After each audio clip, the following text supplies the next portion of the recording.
My name is Keith Carlock, and I was going to discuss my theories on public access today on the physics of invisibility, of my theories of an invisible holographic theory of technology. This is a book I have called The Physics of Invisibility. From the camera I'm seeing right now, it looks like it's backwards, but when I turn the LCD screen around, it's frontwards. I'm not sure what's going on. There's different types of invisibility. You may have heard of the invisible cloak that was created in Tokyo, Japan. It's not actually invisible. You have to look through a viewfinder to see the effect. There's the guy wearing the invisible cloak. It's not true invisibility. This book briefly touches on what my invisibility is about, what my theories of invisibility holodeck technology is about. They don't even cover holodeck technology in this book. This is what my invisibility would be about. It would be about a camera or cameras on one side of an object sending light through an object to the other side. This is a tank that has the display of the background information displayed on the other side of the tank. This book and all today's research into invisibility is focused on metamaterials, which I don't really have no faith in. But this is metamaterials. This is light bent around an object. There's two ways to send light through to make an object invisible. One is to bend light around an object, which is what everybody is so crazy about these days. And the other is my idea of sending light through an object using bundles of fiber optic wire and three-dimensional picture elements. This is an example of lenticular technology. You can see the three-dimensional depth in this Independence Day hologram card. It's called lenticular because it has a scratchy surface. It's a series of lenticules. It's a form of lenses called a lenticule that means long and cylindrical, and a series of them together form a lenticular series, and that's what makes three-dimensional depth possible. This is lenticular lenticular. The word lenticular can also be applied to cloud formations, lenticular clouds, or even lenticular galaxies. It's just a series of striated long lenticules that in the sense of the lenticular card, the hologram card with the scratchy surface, it sends light. It takes the background image and bends it at a certain angle to give a sense of depth through parallax to create a hologram card. Here's some more examples of a hologram card. This is a blinky. It shows motion rather than three-dimensional depth. I'm not sure if you can see this too well, but this is a blinky with depth. It has depth, but it also has action in it too, movement. And those are the three types of lenticular cards. These are blank lenticular cards with no image behind them. But if you create a moire pattern, an interference pattern, with the two similar cards, you can magnify the lenticules of the lenses and creates a magnified image of the lenticules, the series of lenticular lenses that make up the hologram card. This is the kind of lenticular card that everybody knows about. This is the kind of lenticular card that makes up normal hologram cards. This is photo integral fly eye lenslet sheets. These are the things that would make invisibility possible, invisibility and holodeck technology possible. You can't see them, but they're little tiny, sort of like half spheres or 3D pixels or whatever. You won't be able just to see the image from side to side. You can see it from all the way around, up, down, everywhere. If you put two of these lenses together and you cause an interference moire pattern, you can see the beaded three-dimensional picture elements, or the lenticular fly eye lenslets. This is what would be used to make invisibility holodeck technology possible, because not only can you see a three-dimensional depth from a horizontal view, you can see it from all the way around. And there's images you can look at on YouTube. You can go to a photo integral or fly eye holograms and look these images up, and you can see them with the back on them, with the images on them, to see the three-dimensional depth. So there's two sorts of lenticular lenses. This is the one that everybody knows about, ones that create just a horizontal three-dimensional axis, and you can see the lenses when they're magnified through moire patterns. And this is the three-dimensional picture elements, fully three-dimensional, where you can look at all angles and see depth. And if you, like I said, if you go onto Yahoo or YouTube, you can see actual three-dimensional hologram cards, fully three-dimensional, where you can see such as like a face looking up, down, side to side, any angle. These, in the future, lenticular cards are going to be like this. They may be a little bit more expensive, maybe a little bit, well, they definitely be a lot more complicated to produce. But this is the future of lenticular technology. It's not just a horizontal axis, it's a fully all-around three-dimensional view, because you would see it not only from a horizontal axis but from a fully three-dimensional all-around view.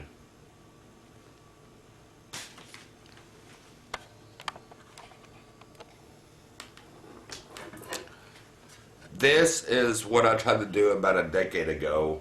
I made a mold out of BBs, staggered array of BBs, and I put them in a latex mold. And then after the mold dried, then I pulled the BBs out and I poured plastic resin compound into it, and I made my own version of photo integral fly eye lenslets. This is about a decade old plastic compound form of three-dimensional picture elements.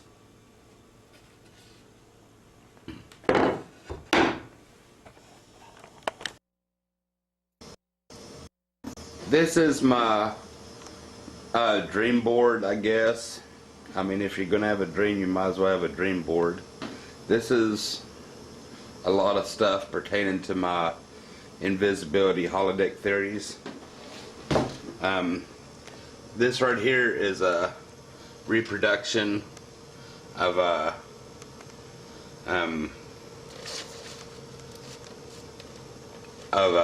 diagram that Philip I. Moynihan of NASA's Jet Propulsion Laboratory, an expert in the field of adaptive camouflage, sent me and autographed and he sent me his business card too, but I lost it when I moved some years ago. This is a half-cloaked invisible tank. This is the cover of a magazine that I lost too, but this is what gave me vindication a long time ago when I was talking about Invisibility, and I picked up a copy of Popular Science. This is just a cover of it that gave me vindication that I was onto something, or I could be onto something. And these are just other diagrams. This is the holographic principle of the universe extended from black holes to the universe. This is my dream boards. It's probably not anything relevant or anything, but this is my dream board of my invisibility holodeck theories. This is another form of a way that you can send light through an object to make it appear invisible. You use parabolic mirrors and stuff like that. This is just my dream board. This is what keeps me focused on my ideas and my theories. These are my diagrams, and I have them on my Facebook group in a photo album. These are my diagrams for my theories of invisibility. I created my theories back in the New Year winter of 1992, and nothing has really changed about my ideas. If you look closely, this is an image that someone sent me a long time ago about their idea of a way of sending light through an object to make it invisible, but they didn't really have an idea of how to do it.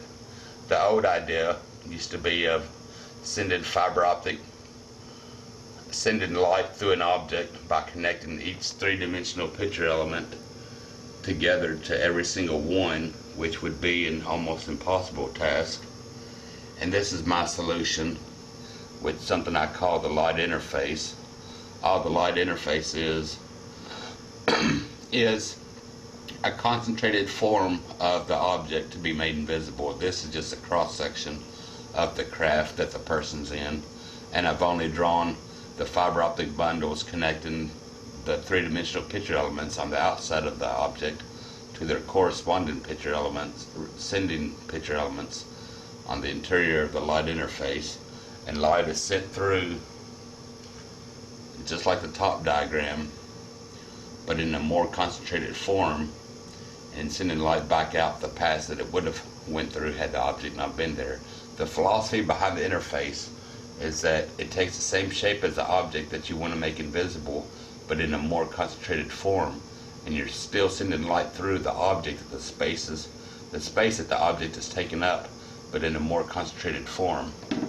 That's my whole concept behind the light interface, and I just named the light interface after it's a generic term for the interface between two different mediums of matter, such as air or water or glass.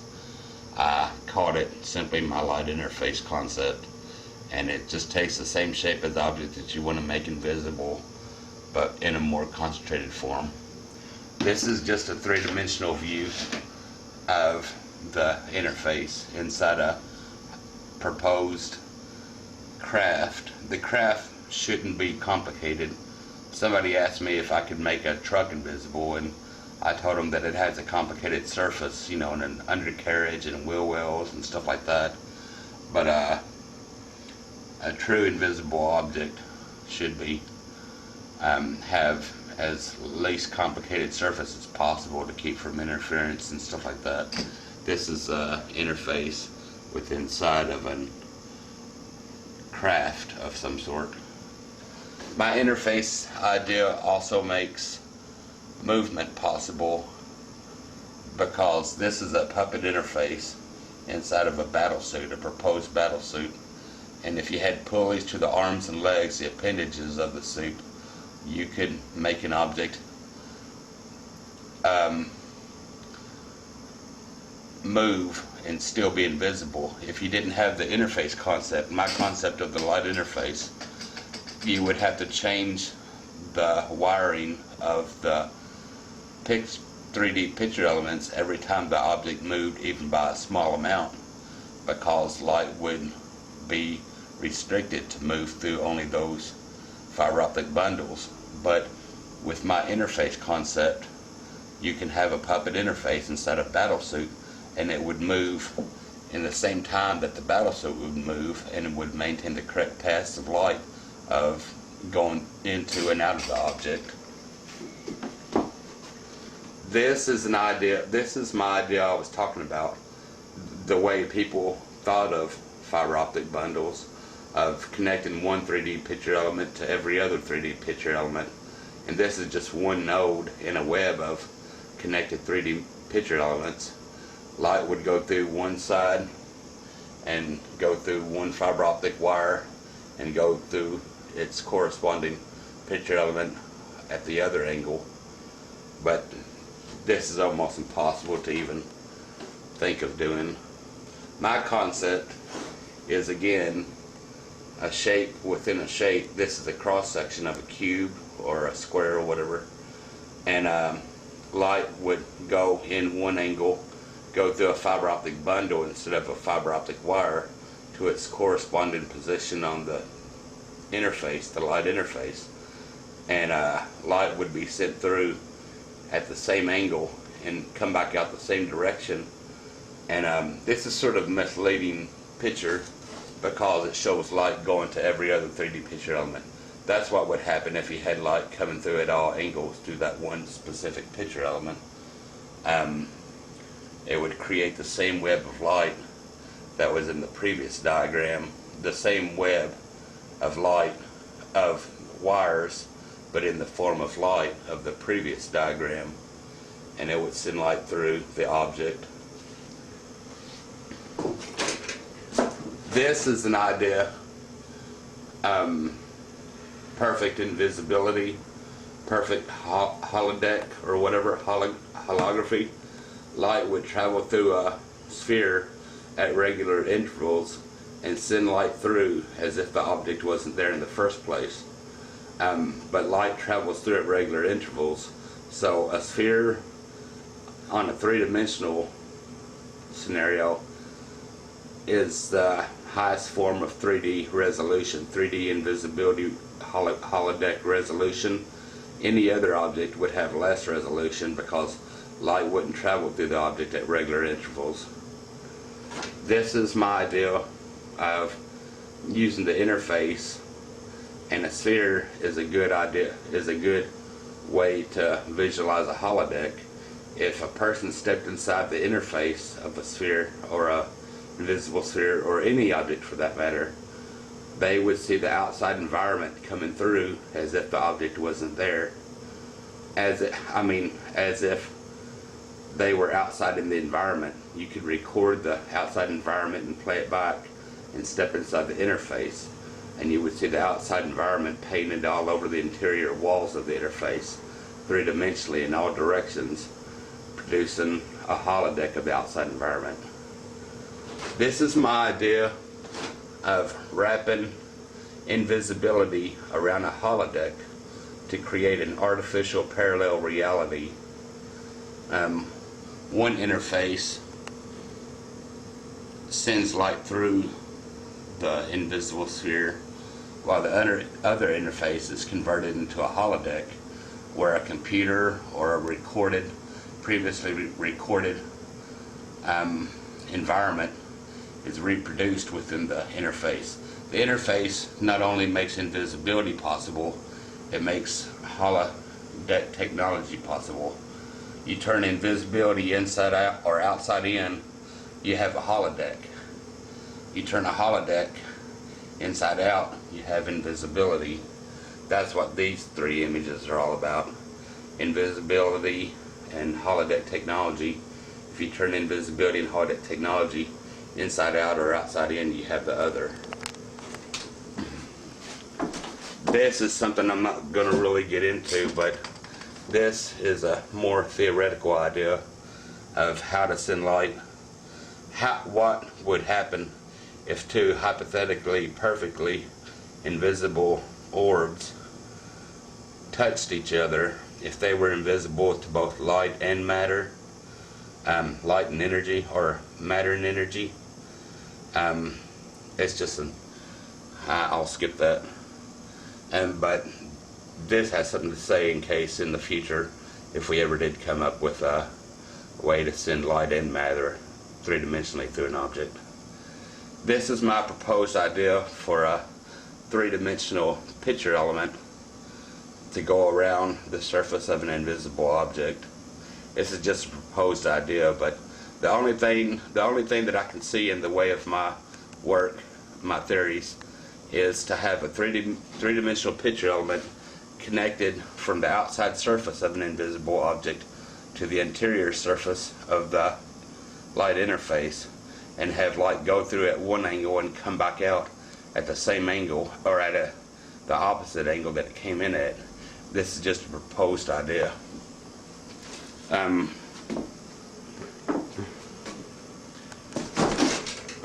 This shows how complicated it is to lay out images to build a lenticular box. There's 30 images that go around a lenticular box. These are color coded just to show how they connect with each other.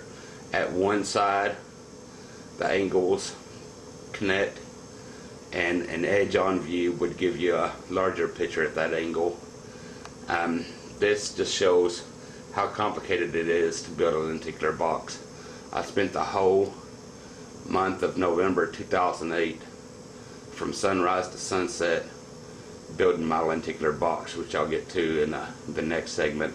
But this shows how to position each photo to connect to their corresponding photos around the surfaces of a lenticular box. This is my low-tech proof of the invisible holodeck inverse relationship in invisibility and holodeck technology. This shows what a lenticular box, how you convert a lenticular box from low-tech invisibility splice view panorama, exterior splice view panorama, to an interior low-tech holodeck splice view panorama.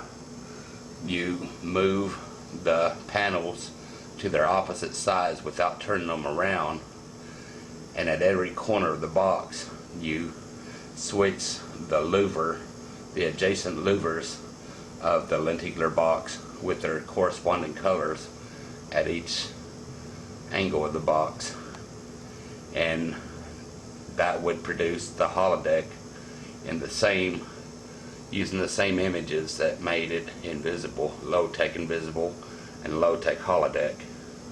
This is what it would look like if you stood inside a large enough lenticular box in low-tech holodeck mode. It would more faithfully reproduce the visions, the perspective that you would see if you were standing inside a holodeck, a low-tech lenticular box holodeck. It'd be more faithful rendering of the perspectives. You've probably heard of a mural in a house that had a beach scene with the sky above and the sand below and the beach and the water painted on the walls. My lenticular box would be a better, more faithfully reproduced perspective of a mural of a beach or whatever you want to do on your walls. This is my lenticular box. This is the origami of a lenticular box. I color coded the sides again so you can see how if you folded up a flat image with several different images on it, it would produce a panel, a lenticular panel, but it would shrink in size like this. This is my lenticular box, and if you had different pictures at the different colored squares, when you folded the box up, it would get smaller and it would have the same angles of the color-coded picture positions. I would just speculating that this might be useful in studying the texture of cuttlefish when they fold their bodies up and color themselves to blend in with their aquatic environments. And this is my theory of a holographic principle of the universe. An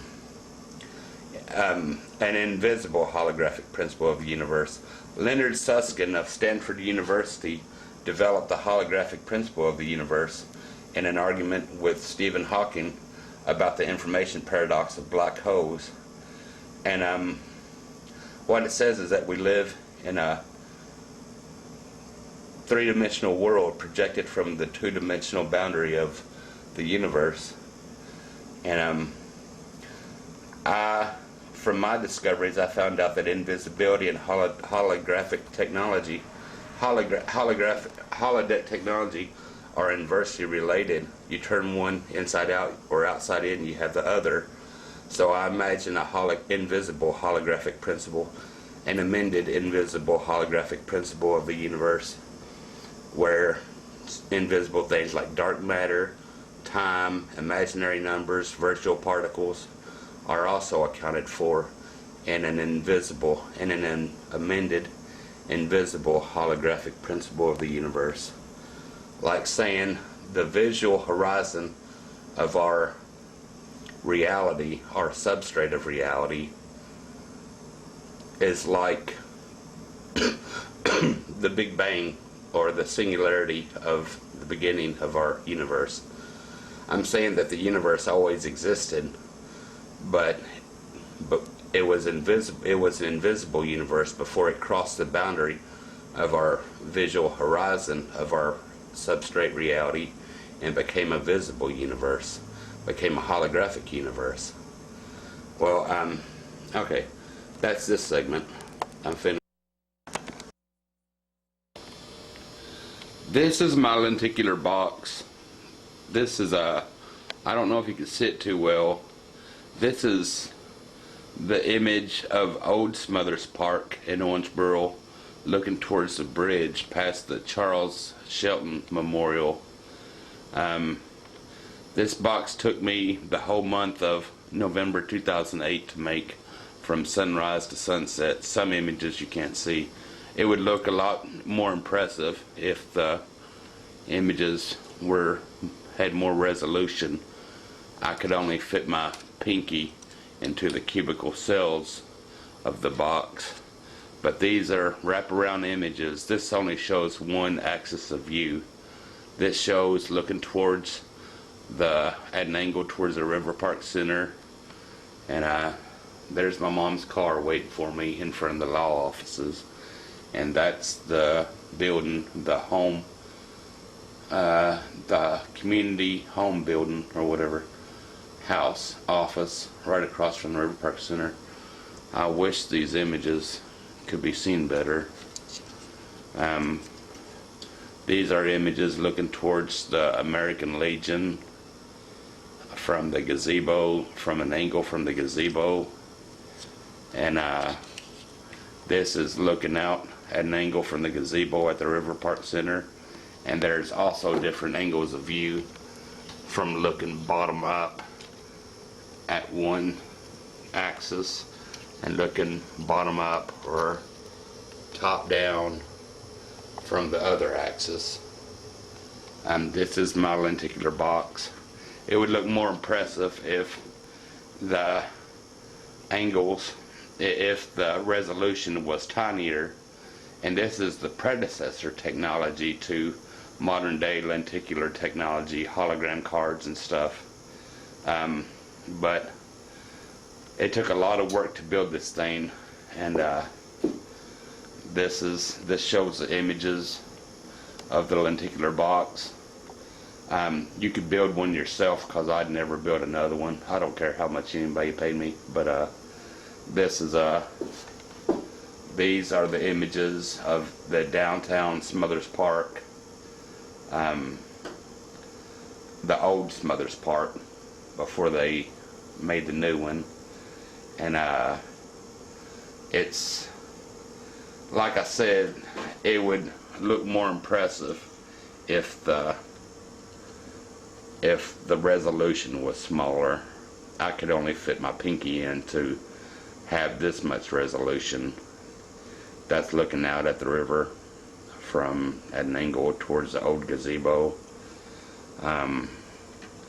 You can't see these pictures because the resolution isn't that good enough, but there's a straight on view. Each side has a straight on view. Each side is a flat panel with other images glued on at angles. And there's a precise way you do it to make a lenticular box.